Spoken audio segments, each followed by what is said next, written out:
As an artist കരിയറിന്റെ starting മുതൽ ഇപ്പൊ വരെ എത്തി നിൽക്കുന്ന സിത്താര കൃഷ്ണകുമാറിന്റെ പിന്നിലുള്ള ഫാമിലി തന്നെയാണ്. ഫാമിലി തന്നെയാണ് ഏറ്റവും വലിയ സ്ട്രെങ്ത്. കാരണം അച്ഛനും അമ്മയും ഒരുപാട് എഫേർട്ട് എടുത്തിട്ടാണ് ഈ ഡാൻസും പാട്ടും ഒക്കെ ആയിട്ട് ഇങ്ങനെ കുട്ടികളെയും കൊണ്ട് നടക്കുമല്ലോ പാരൻസ്. അതേപോലെ എന്നെയും കൊണ്ട് ഡാൻസ് ക്ലാസ്സും പാട്ട് ക്ലാസ്സും ഒക്കെ ആയിട്ട് ഒരുപാട് അലഞ്ഞിട്ടുണ്ട് അവർ. ഞാൻ ഒരാളേ ഉള്ളൂ, അപ്പോൾ ഫുൾ ഫോക്കസും അതിൻ്റെ മുകളിൽ. എന്നൊരു പ്രഷർ തരുകയോ അല്ലെങ്കിൽ ഇത്രയും പ്രാക്ടീസ് ചെയ്യാതെ ഒന്നും പറഞ്ഞിട്ടില്ല.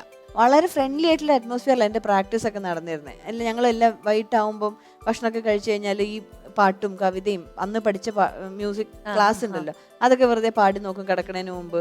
എന്നെ കവിതയൊക്കെ അമ്മ എന്താ ചെയ്യാച്ച കിടക്കണതിന് മുമ്പ് ചൊല്ലിത്തരും 4 വരി വീതം. പിറ്റേ ദിവസം രാവിലെ ആകുമ്പോൾ നമുക്ക് ഒത്തിരി ഓർമ്മയുണ്ടാവുമല്ലോ. അങ്ങനെയൊക്കെയാണ് പഠിപ്പിച്ചിരുന്നത്. ഡാൻസ് പ്രാക്ടീസ് ആണെങ്കിൽ അച്ഛനും അമ്മയും വന്നിരിക്കും ഞാൻ പ്രാക്ടീസ് ചെയ്യുന്ന സമയത്ത്. ഓഡിയൻസ് കാണുന്ന മാതിരി തന്നെ അങ്ങനെയായിരുന്നു. അച്ഛൻ നന്നായിട്ട് പാടും, അങ്ങനെയൊക്കെ ആയിരുന്നു. അപ്പൊ അതുകൊണ്ട് അത് സപ്പോർട്ടുണ്ട്. അത് കഴിഞ്ഞ് ഇപ്പൊ കോളേജിൽ സ്കൂളിലൊക്കെ ടീച്ചേഴ്സിന്റെ സപ്പോർട്ട്, അത് കഴിഞ്ഞ് പിന്നെ ഫ്രണ്ട്സ് ഒരുപാട് എന്താ പറയാ ബ്ലൈൻഡ് സപ്പോർട്ടായിരുന്നു. കൂട്ടുകാരൊക്കെ ഭയങ്കര സ്നേഹമായിരുന്നു എല്ലാവർക്കും. അത് കഴിഞ്ഞ് വിവാഹം കഴിഞ്ഞപ്പോൾ അതേമാതിരി ഹസ്ബൻഡിന്റെ ഫാമിലിയൊക്കെ അതൊരു ഭയങ്കര സന്തോഷമുള്ള കാര്യമാണ്. നിങ്ങളൊരു പക്ക അറേഞ്ച്ഡ് മാരേജ് ആയിരുന്നു. അതെ, അറേഞ്ച് മാരേജ് ആയിരുന്നു. അപ്പൊ അദ്ദേഹം ഈ പാട്ടും നൃത്തമൊക്കെ ഇഷ്ടപ്പെടുന്ന ഒരു വ്യക്തിയാണ്. അദ്ദേഹം ആക്ച്വലി ഡോക്ടറാണ്, പക്ഷെ മെഡിക്കൽ കോളേജിൽ പഠിക്കുന്ന കാലത്ത് തന്നെ എക്സ്ട്രാ കരിക്കുലർ ആക്ടിവിറ്റീസിലൊക്കെ വളരെ ആക്റ്റീവ് ആയിരുന്നു. യൂണിവേഴ്സിറ്റി യൂണിയൻ ചെയർമാൻ ഒക്കെ ആയിരുന്നു. അപ്പൊ അതുകൊണ്ട് എഴുത്തുണ്ട്, നന്നായിട്ട് നല്ലോണം വായിക്കും. അപ്പൊ അതൊക്കെ അപ്പൊ ഒരു ആർട്ടിസ്റ്റിന്റെ അങ്ങനത്തെ ടാൻഡ്രംസും അങ്ങനത്തെ മാനസിക പ്രശ്നങ്ങളൊക്കെ മനസ്സിലാവുന്ന ആളാണ്. മോളെ കുറിച്ചിട്ട് മോൾക്ക് എന്താ വെച്ചാൽ നമുക്ക് പല സ്ഥലത്ത് സമയത്തായിരിക്കും ട്രാവൽ ചെയ്യേണ്ടി വരും. റെക്കോർഡിംഗ് എന്ന് പറഞ്ഞാൽ ചിലപ്പോൾ വളരെ ലേറ്റ് ആവും കഴിയാൻ. അപ്പൊ ആ സമയത്തൊക്കെ അവർക്ക് അവരുടെ റുട്ടീൻ ഉണ്ടല്ലോ മോളിൽ, അത് മുഴുവൻ അമ്മയാണ് നോക്കണത്. അപ്പൊ അതൊരു ഭയങ്കര, ഞാൻ അങ്ങനെ വിചാരിക്കും എനിക്ക് വേണ്ടി അമ്മ അത്രയും സമയം മാറ്റി വെച്ചു. ഇപ്പൊ മോളുടെ കാര്യങ്ങളും നോക്കണു. അപ്പം ഞാനും അവളും എന്താ പറയാ അമ്മേന്റെ ഒരു സംരക്ഷണത്തിൽ ഇങ്ങനെ വളരുന്ന പോലെ പോലെ തന്നെയാണ്. അവൾക്ക് ഞാനുമായിട്ട് ചെറിയ കോമ്പറ്റീഷൻ അമ്മയുടെ അടുത്ത്. അങ്ങനെയാ. ഈ സംഗീതം മാറ്റി നിർത്തി കഴിഞ്ഞാൽ പിന്നെ എന്തൊക്കെയാണ് സിത്താര ചേച്ചിയുടെ ഒരു പേഴ്സണൽ ഇഷ്ടങ്ങൾ? പൊതുവെ എനിക്ക് യാത്ര ഭയങ്കര ഇഷ്ടമാണ്. ഭക്ഷണം, കുക്കിംഗ് ചെയ്യാൻ ഇഷ്ടമാണോ കഴിക്കാനാണോ? അല്ല, കുക്കിങ്ങും ഇഷ്ടമാണ്, കഴിക്കാനും ഇഷ്ടം. കുക്കിംഗ് ഒരു നിരന്തര ജോലിയായിട്ട് ഒരു അങ്ങനെ ചെയ്യാൻ പറ്റാറില്ല എനിക്ക്. പക്ഷെ എനിക്ക് കുക്കിംഗ് ഇഷ്ടമാണ്. ഭക്ഷണം ഉണ്ടാക്കാനും തിന്നാനും ഒക്കെ ഇഷ്ടമാണ്. ഈ കോസ്റ്റ്യൂംസ് അതൊക്കെ ഡിസൈൻ ചെയ്യാം, അങ്ങനത്തെ എന്തെങ്കിലുമൊക്കെ ഐഡിയാസ്? എനിക്ക് ഒരു ഐഡിയ ഇല്ലാത്ത കാര്യം. ആരെങ്കിലും എന്തെങ്കിലും തന്നിട്ട് മേക്കപ്പ്, ഡ്രസ്സ് അങ്ങനത്തെ കാര്യങ്ങളോ നമുക്ക് വലിയ ഐഡിയ ഇല്ല. ആരെങ്കിലും നല്ലതാണോ എന്ന് പറയാൻ അറിയാം. പക്ഷെ ഇപ്പൊ മേക്കപ്പ് ഒക്കെ ചെയ്യുമ്പോൾ ചില ആൾക്കാർ പറഞ്ഞു കൊടുക്കില്ല, ഇന്നത് ചെയ്യൂ. അതൊന്നും എനിക്ക് അറിയില്ല. ഞാൻ ഇതൊക്കെ ഒരുങ്ങി കഴിഞ്ഞു കഴിഞ്ഞാൽ നല്ല രസമുണ്ടല്ലോ, കണ്ണാടിയിൽ നോക്കി കഴിഞ്ഞാൽ കൊള്ളാം, എനിക്ക് പറ്റുന്നില്ല, അത്രേ അറിയുള്ളൂ. ഈ എന്താ ചേച്ചി ഒരു പാട്ടിന്റെ ഒരു സക്സസ് എന്ന് പറയുന്നത് ഒരു കോമ്പിനേഷന്റെ ഫലമായിട്ടാണോ? അങ്ങനെ ഫീൽ ചെയ്തിട്ടുണ്ടോ? അതായത് ഒരു നല്ലൊരു മ്യൂസീഷ്യൻ, ലിറിസിസ്റ്റ്, സിംഗർ, ഈ ഒരു കോമ്പിനേഷൻ വരുമ്പോൾ തീർച്ചയായിട്ടും ഒരു കമ്പോസറുടെ മനസ്സിൽ വരുന്ന ട്യൂണോ അല്ലെങ്കിൽ ആരാണോ വരിയാണോ ട്യൂണാണോ ആദ്യം ഉണ്ടാവണ അനുസരിച്ചിട്ട് അതിന്റെ മുകളിൽ കൊടുക്കുന്നതാണ്. അത് തന്നെയാണ് കോമ്പോസിഷന്റെ അടിസ്ഥാനം എന്ന് പറയുന്നത്. അവരുടെ ഐഡിയകളൊക്കെ അതിലേക്ക് സിംഗർ എന്ന് പറഞ്ഞൊരു ടൂളാണ്, ശബ്ദം എന്ന് പറഞ്ഞൊരു ടൂള് വഴി കടത്തിവിടുക എന്നുള്ളൊരു പ്രോസസ്സാണ് അവിടെ നടക്കുന്നത്. അപ്പൊ എല്ലാവരുടെയും കോൺട്രിബ്യൂഷൻ ഉണ്ട്. ആദ്യവും ഏറ്റവും ഇമ്പോർട്ടന്റ് ആയിട്ടുള്ളത് ആ കമ്പോസറുടെ മനസ്സിൽ ഐഡിയ എന്നാണ്. എന്തൊക്കെയാണ് പുതിയ പ്രോജക്ട്സ്? ഇനിയിപ്പോ റിലീസ് ആവാൻ സിനിമകളുണ്ടോ?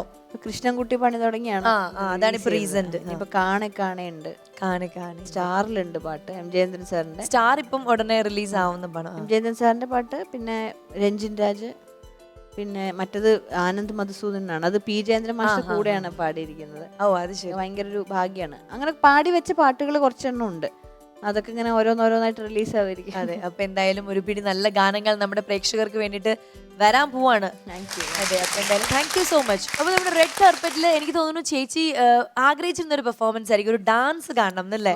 കുറെ പാട്ടും കാര്യങ്ങളൊക്കെ ആയിട്ട് പോകുമ്പോൾ ഒരു ഡാൻസ് ഇല്ലെങ്കിൽ എന്താണ് ഒരു ആഘോഷം എന്ന് പറഞ്ഞ പോലെ ചേച്ചിയുടെ മനസ്സറിഞ്ഞ ഒരു കലാകാരി ഇവിടെ എത്തിയിട്ടുണ്ട്. അപ്പൊ നമുക്ക് വളരെയധികം സ്നേഹത്തോടെ സ്വാഗതം ചെയ്യാം ഗൗരി രാജീവ്.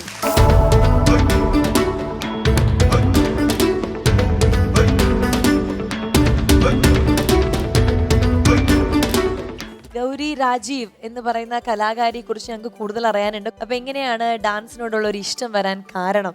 ഞാൻ ഡാൻസ് 3 വയസ്സ് മുതലേ പഠിക്കുന്നതാണ്. എൻ്റെ ഫാമിലി തന്നെയാണ് സപ്പോർട്ട് ചെയ്യുന്നത് ഡാൻസിനെല്ലാം. ഞാൻ ആദ്യം താര കല്യാണി മാമിൻ്റെ അടുത്താണ് പഠിച്ചുകൊണ്ടിരുന്നത്. അറ്റ് പ്രസന്റ് അൻല ശ്രീകുമാർ മാമിൻ്റെ അടുത്ത് കണ്ടിന്യൂ ചെയ്യുന്നു. ആൻഡ് ഇപ്പോൾ ലൈഫിൽ എനിക്കിതൊരു കരിയറായി എടുക്കണം അല്ലെങ്കിൽ ലൈഫ് ലോങ് കൊണ്ടുപോകണം എന്നുള്ള അത്രയും ഒരു ഇഷ്ടം വന്നു അല്ലേ? തീർച്ചയായിട്ടും. അതെ, ഒരുപാട് ഇഷ്ടമാണ്. കോമ്പറ്റീഷൻസിനൊക്കെ പങ്കെടുക്കുമ്പോൾ എങ്ങനെയാണ്? ഞാൻ സ്റ്റേറ്റ് ലെവൽ വിന്നറാണ് കഴിഞ്ഞ വർഷം കാസർഗോഡ് വെച്ച് നടന്ന കലോത്സവത്തിൽ. കോമ്പറ്റീഷൻസ് ഞാൻ മെയിനായിട്ട് ഫോക്കസ് ചെയ്യുന്ന ഭരതനാട്യം ഫോക്ക് ഡാൻസും ആണ്. Okay okay. ആൻഡ് ബ്ലൈൻഡ് സ്കൂളിലെ കുട്ടികൾക്ക് പഠിപ്പിക്കുന്നുണ്ടല്ലോ ഗൗരി. എങ്ങനെയാണ് ഒരു ടീച്ചർ എന്ന രീതിയിൽ ഇങ്ങനെ കുഞ്ഞുങ്ങളെ പഠിപ്പിക്കുക എന്ന് പറയുന്ന ആ ഒരു കല? അതും ഒരു കലയാണ്. കുട്ടികളെന്ന് പറയുമ്പോൾ എന്താ അവരിൽ നമുക്ക് കൂടുതൽ സ്ട്രെയിൻ ചെയ്യേണ്ടി വരും ഈ കുട്ടികളാകുമ്പോഴത്തേക്കും. നമ്മളൊരു കാര്യം പറഞ്ഞു കൊടുത്താൽ പക്ഷേ നോർമലായിട്ടുള്ള ഒരു കുട്ടിയെ വെച്ച് നോക്കുമ്പോഴത്തേക്കും ഇവർ പെട്ടെന്ന് മനസ്സിലാക്കും. അപ്പൊ അവര് താളം വെച്ചിട്ട് അങ്ങനെയൊക്കെ ആയിരിക്കും അല്ലേ? നമ്മൾ കയ്യിൽ മുദ്ര വെച്ച് കൊടുത്താൽ മതി, അവരത് മനസ്സിലാക്കി. അകക്കാഴ്ച ഭയങ്കര കൂടുതലായിരിക്കും. അതെ മാം. ഡാൻസും പാട്ടും പഠിപ്പിക്കുന്നുണ്ട്. എത്ര വർഷമായിട്ടാണ് ഇത്? ഞാനിപ്പോ ഒരു 3 years ആവാൻ പോകുന്നു. അതെ അതെ. അപ്പോ വലിയൊരു ഡാൻസ് സ്കൂളൊക്കെ ഇട്ടിട്ട് കുറെ കുട്ടികളെയൊക്കെ പഠിപ്പിക്കുക, അങ്ങനെയൊക്കെ ഒരു ആഗ്രഹം ഉണ്ടാവും അല്ലേ? തീർച്ചയായിട്ടും ഉണ്ട്. ആൻഡ് പാട്ട് ഒരു സിംഗറും കൂടിയാണ് അല്ലേ? അതെ. നമുക്ക് വേണ്ടിയിട്ട് എന്തെങ്കിലും ഒരു പാട്ട് പാടിയാലോ?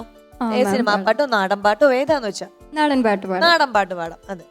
എള്ളോളം തരിപ്പൊന്നെന്തിനാ തനി തഞ്ചാവൂര് പട്ടെന്തിനാ തങ്കം തെളിയണ പട്ടു തിളങ്ങണ ചന്തം നിനക്കാടി കണ്ടു കൊതിച്ചവർ ചെണ്ടും കൊണ്ടങ്ങ് പണ്ട് പണ്ട് കറക്കാടി വണ്ട് പോലെ കറക്കാടി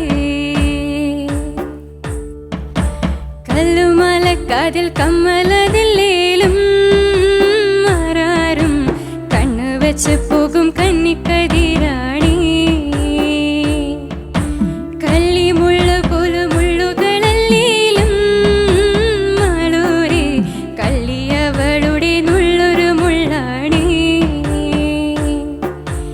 എല്ലോളം തരി പൊന്നെന്തിനാ തനി തഞ്ചാവൂര് പട്ടെന്തിനാ തങ്കം തെളിയണ പട്ടു തിളങ്ങണ ചന്തം നിനക്കാടി കണ്ടു കൊതിച്ചവർ ചെണ്ടും കൊണ്ടങ്ങ് പണ്ടു പണ്ടി കറക്കാടി വണ്ട് പോലെ കറക്കാടി. Thank you so much. നമുക്ക് കൂടെ വന്നിരിക്കുന്ന അമ്മയെ ഒന്ന് പരിചയപ്പെടാം. അമ്മയും അനിയനുവാ? അതെ. നമസ്കാരം, രണ്ടുപേർക്കും റെഡ് കാർപ്പറ്റിലേക്ക് സ്വാഗതം. അമ്മയുടെ പേര് പറയൂ. എൻ്റെ പേര് ആദിലക്ഷ്മി. ആദിലക്ഷ്മി. അമ്മയുടെ സൗണ്ട് കേട്ടിട്ട് ഒരു പാട്ട് പാടുന്ന ഒരു സൗണ്ട് പോലെ ഉണ്ടല്ലോ. പാടുവോ? ഇല്ല, പാട്ട് പാടില്ല. ഇഷ്ടമാണ്. സിത്താര ചേച്ചിയോട് എന്താ ചോദിക്കാനുള്ളത്? ഒത്തിരി ഇഷ്ടമാണ്. പ്രോഗ്രാംസ് ഒക്കെ കാണാറുണ്ട്. മാമിനെ കാണാൻ പറ്റുകയെന്ന് വെച്ചാൽ തന്നെ ഭയങ്കര ഭാഗ്യമാണ്. ഞങ്ങള് MG ചേട്ടൻ്റെ വീടിൻ്റെ തൊട്ടടുത്താണ്. മാമിൻ്റെ പ്രോഗ്രാം ഒത്തിരി ഞങ്ങൾ കാണും. ഇപ്പം മോള് പറയാറുണ്ട് നന്നായിട്ട് പാടുന്ന. ഇടയ്ക്ക് ശരിക്കും പറഞ്ഞാൽ മാമും മോൾക്ക് പാട്ടിനോട് ഇഷ്ടം തോന്നാൻ മാമും ഒരു കാരണമാണ്. മാമിൻ്റെ പാട്ട് കേൾക്കുമ്പോൾ നമ്മൾ ചെറുതിലേ പറയും പാട്ട് പഠിക്കണം എന്ന് പറയും. അങ്ങനെ ഞാനൊരു ആദ്യമൊന്നും അറിയില്ലായിരുന്നു, പാട്ട് പാടും എന്നറിയില്ല. ഒരു 5th ഒക്കെ ആയപ്പോൾ കോൺവെൻറ്റ് സ്കൂളാണ്. അപ്പോൾ അവിടുത്തെ സിസ്റ്റർ വിളിച്ചിട്ട് പറഞ്ഞു നന്നായിട്ട് പാടും, പാട്ട് പഠിപ്പിക്കാൻ വിടണം എന്ന് പറഞ്ഞിട്ടുണ്ടായിരുന്നു. പക്ഷെ അന്നത്തെ സാമ്പത്തികം ഭയങ്കര പ്രശ്നമായിരുന്നു. പിന്നീട് കാരണം ഞങ്ങളുടേത് ലവ് മാരേജാണ്. ഒരു 14 വയസ്സിലൊക്കെ കല്യാണം കഴിഞ്ഞ് ഞാൻ ട്രിവാൻഡ്രം വന്നതാണ്. അപ്പോൾ രണ്ട് ഫാമിലിയിൽ ഒത്തിരി പ്രോബ്ലംസ് ഉണ്ടായി. നല്ലൊരു ഹസ്ബൻഡാണ്, ദൈവത്തെ പോലെ നല്ലൊരു മനുഷ്യനെ കിട്ടി. അതുകൊണ്ട് തന്നെ ചേട്ടൻ ഫുൾ സപ്പോർട്ടിങ് ആയിരുന്നു. അപ്പോൾ ചേട്ടൻ ഇങ്ങനെ എന്ത് ജോലി കിട്ടിയാലും പോയിട്ട് പറയും മോളെ പാട്ടൊക്കെ പഠിപ്പിക്കാന്നൊക്കെ പറഞ്ഞു. ഏറ്റവും നല്ല സ്കൂളിൽ തന്നെ ഞങ്ങൾ പഠിപ്പിച്ചു. കാരണം ഞങ്ങൾക്ക് ഞങ്ങളുടെ ഒരു കുഞ്ഞ് നഷ്ടപ്പെട്ടു പോയി. അപ്പോൾ 2 വീട്ടിലും കയറ്റാതെ ഫുഡൊന്നും ഇല്ലാണ്ടിട്ട് ഒരുപാട് കഷ്ടപ്പെട്ടു ഞങ്ങൾ. പിന്നെ അപ്പം ഞങ്ങൾക്ക് തന്നെ സ്വയം ഒരു വാശി തോന്നി ഈ നന്നായിട്ട് പഠിപ്പിക്കണം മക്കളെ എന്ന്. ഞങ്ങൾ ചെയ്യാത്ത ജോലി ഒന്നുമില്ല മാം. ഞങ്ങൾ ഒരുപാട് കഷ്ടപ്പെട്ടിട്ട് എന്താ പറയുക, ഞാൻ എന്തൊക്കെ ജോലി ചെയ്തിട്ടുണ്ടെന്ന് ചോദിച്ചാൽ എനിക്കറിയത്തില്ല. എൻ്റെ മക്കൾക്ക് വേണ്ടിയിട്ട്, എൻ്റെ ആദ്യത്തെ കുഞ്ഞ് പോയതിനു ശേഷം എൻ്റെ 2 മക്കളാണ് ഞങ്ങളുടെ ലോകം. അവരെ പഠിപ്പിക്കാൻ വേണ്ടിയിട്ട് ഒത്തിരി കഷ്ടപ്പെട്ടു, ഒത്തിരി ജോലികൾ ചെയ്തിട്ടുണ്ട്. പക്ഷേ ഫുൾ സപ്പോർട്ടിംഗ് ആയിട്ട് ചേട്ടനുണ്ടായിരുന്നു. പിന്നെ കുറേ നല്ല സുഹൃത്തുക്കളുണ്ട്. അത് അന്നും ഇന്നും എപ്പോഴും നല്ല സുഹൃത്തുക്കളുണ്ട്. ചേച്ചി നേരത്തെ പറഞ്ഞ പോലെ ഒത്തിരി വിഷമങ്ങളും കാര്യങ്ങളൊക്കെ ഉണ്ടായിട്ടുണ്ടെങ്കിലും ഇപ്പോൾ മോളുടെ ഈ ഓരോ അച്ചീവ്മെന്റ്സ് കാണുമ്പോൾ അച്ഛനാണെങ്കിലും ചേച്ചിക്കാണെങ്കിലും ഭയങ്കര സന്തോഷമായിരിക്കും. നമുക്കും ഒത്തിരി സന്തോഷം ഇങ്ങനെ ഒരു കലാകാരിയെ കാണാൻ സാധിച്ചതിൽ.